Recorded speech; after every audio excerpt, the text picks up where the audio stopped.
All right, everyone. Week 6 is about applying ethics to research part 2. You already had a heads up, part 1, part 2.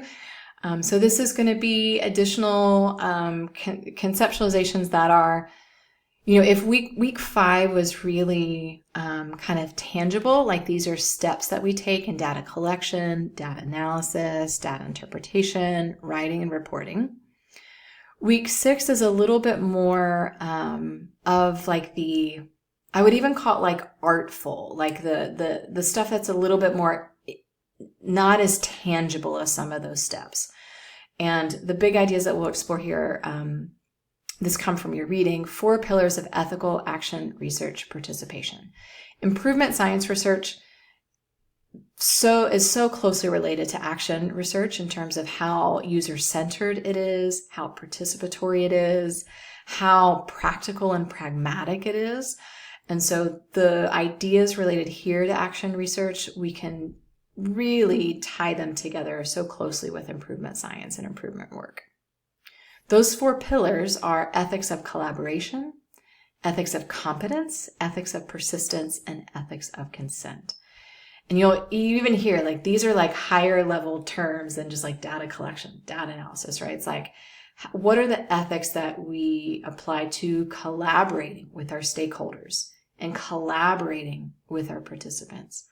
What are ethics of competence? Like we as the leader and the lead researcher and the head of the project, how competent we are, as well as the trust that others are competent, especially participants. Like participants are the experts in their own experience.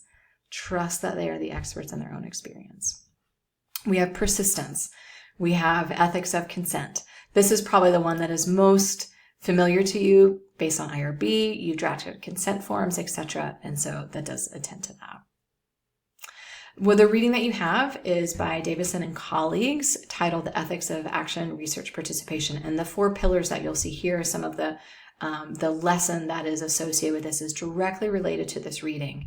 And I'm pretty sure there's a note in there. You're welcome to watch or read and look over the lesson first and then read. Maybe that's helpful for you, or vice versa. Read and then kind of come back and let that be recall as kind of reiteration of going through the lesson. So decide what works for you. My hunch is that especially with any kind of academic reading, working through the lesson might be a little bit more friendly and be a step so that when you're actually reading the article, there's some of that maybe richer language can really settle with you.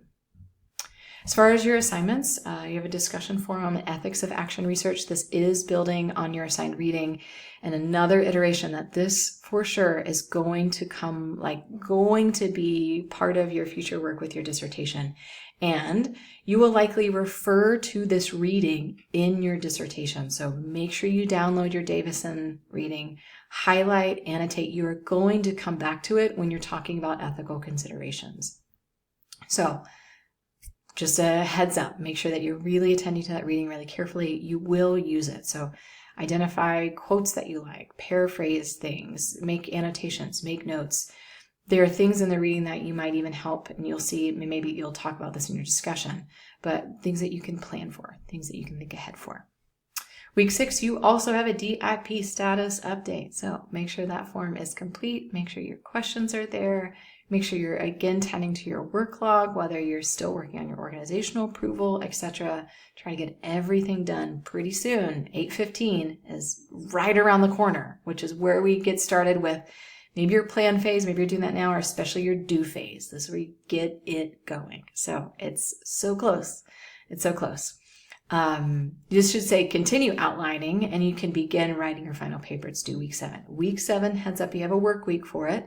But don't save all that time for everything. Some of the things that you have that you read here, like what can you jot down? How can you apply them to your final paper? Double check to see if you have to your check-in. Come prepared, come on time, and we'll see you then.